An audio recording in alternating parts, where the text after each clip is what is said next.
the quietly wealthy have common habits. So what are they? Maybe some that you could adopt. That's what we'll talk about right now. If you think you can spot a millionaire just by looking at them, well, you might be wrong, because a lot of people think when you got a lot of money, that comes with also flashy cars, designer everything, a big old house. But in fact, some of the wealthiest people that you live right next door to are ones you would never think twice about having a lot of money. The experts call them the silent rich. While everybody else is out there chasing the next shiny thing, these people are just over here quietly stacking their money in accounts all over. So the question for you then, Mike, is, because you work with people that have millions of dollars every single day, are there similar habits that you have seen throughout your work of these quietly wealthy, these silent rich type people? What habits do they have in common? What we see most often is that found money's flashy, earned money is quiet. So if you win the lottery, if you get a big inheritance, and I say this because we've had a couple lottery winners as clients, like when someone is given money that didn't come with blood, sweat, and tears, it spends flashier, even if the flashy is things like, oh, I'm going to do this for my family, or I'm going to do these trips, or it's flashier and it's quicker and it moves. It's more of a velocity spending versus when someone has earned it over time through intentional decisions, it's a quiet spend. Most millionaires that we meet don't look rich. Real wealth is often quiet, not flashy. And amen, most people know the book, The Millionaire Next Door. It is more common than people think. $1 million is not what it used to be, which sounds like the most whatever cliche statement, but it's not. And at the same time, if you work 30 years and you are putting money away, it is not as difficult as people think. With how fast the market's growing, how many companies are contributing, what you can do, it's easier than ever to get to $1 million by retirement if you are diligent and dedicated to putting money away along the way. The silent rich do a few things. They spend intentionally, not emotionally. So I've noticed in my life there are certain times when something bad happens and I look for an emotional relief, whether it's ice cream or I'll throw something in an Amazon cart and then I have to use the 24-hour rule, or even like a TikTok cart or whatever. Like I'll simply be like, yeah, that's what I need. That'll make me feel better. And then I just got to cool off. And that's why I put it in the cart so I don't forget it. Because if I really do like it tomorrow, then we could talk about it. But I just recently bought some shoes that my kids were encouraging me to get for coaching their basketball team. I like to buy coaching shoes. It's not a specific type of shoe that's coaching. It's just shoes that I think that are cool that match our colors. Since I buy my kids basketball shoes, I like to buy my own coaching shoes. Last year, I found nothing that I liked for the entire season, so I didn't buy them. And then I found shoes that I fell in love with immediately about 2 weeks ago. I was so excited. I'm like, I want those shoes. And I put them in my cart on StockX, which is a website for buying shoes. I put them in the cart and then didn't buy them for 4 days. I wanted to make sure that it was a decision that I was really in on. So I'm spending $150 on some shoes. I've waited a year and a half to find the shoes that I like. I loved them. I still didn't let myself buy them for 4 days. It's just a little thing that we had to put in our family. Just a cool off on the Amazon, quick one-click buy. Like, we got to do these things. They spend intentionally, not emotionally. They are also not doing constant upgrades or what we call lifestyle creep, right?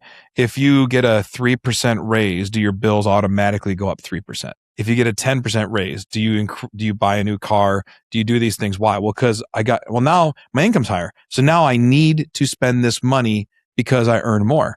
Well, that's not a strategy of the wealthy. That's a strategy of the temporarily highly paid, right? That's something that is all money that could have gone towards creating long-term big wealth. But instead, you took a $300 car payment, turned it into a $1,200 car payment, $900 a month increase in pay. It was just expenses. $900 a month is $10,800 a year.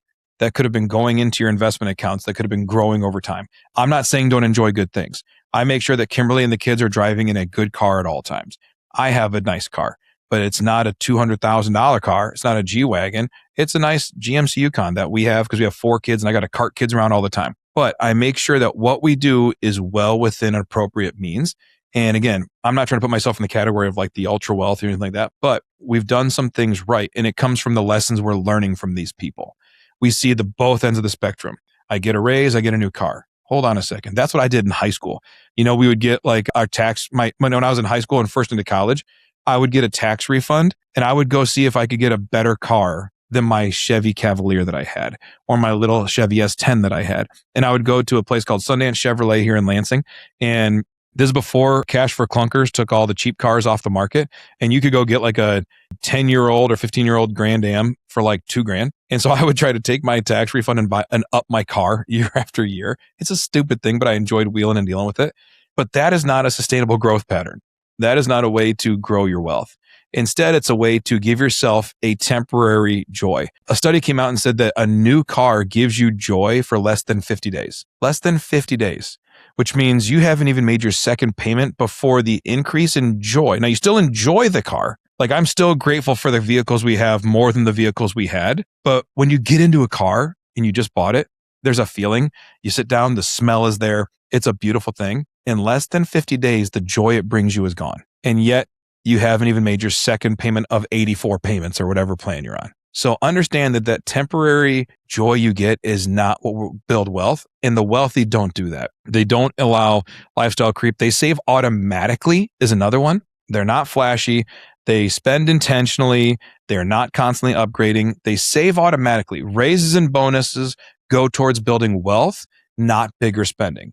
When you get a raise, don't notice it. When you get a new job, stay where you are. It's a discipline that fights against everything in our world. We are in a consumer-based economy. Our consumer-based credit card debt as a country is over $1.3 trillion right now. And it was half of that in 2021. So we are in a consumer, be sold, easy access to purchasing economy. You have to fight that with everything inside of you and become a saver and a investor. Because down the road, you will have money that nobody else has. Another thing, big decisions are planned using numbers, not impulse. Numbers, not impulse. When we plan a vacation, Kimberly and I could not be more different. She's always just book the flights, Mike. Just pick a hotel. I'm like, hold on. They may be cheaper tomorrow. They may be this. What if I can find a coupon code online? Like there's something inside of me that has to fight for the next best deal. And I won't spend the money until I feel like I've exhausted all my options. And when we go to my kids' basketball tournaments, we'll get these Airbnbs and it'll be like, all right, here's this house, here's this house, here's this house, all these options. Which one do we want? And they're all within like $200 of each other. And I will labor over the decision because I just want to make the right decision. I don't want to waste. I don't want to. And she's like, did you book us an Airbnb for that? I'm like, I'm working on it. She goes, I don't understand what you're working on. It's an overnight tournament in Fort Wayne, Indiana. What amazing deal are you looking for in Fort Wayne, Indiana on a Tuesday night? You know what I mean? Like, just pick a house. So big decisions, you have to use numbers, not impulse. And finally, you don't need a huge income. You need consistency and savings rates. That's what really matters.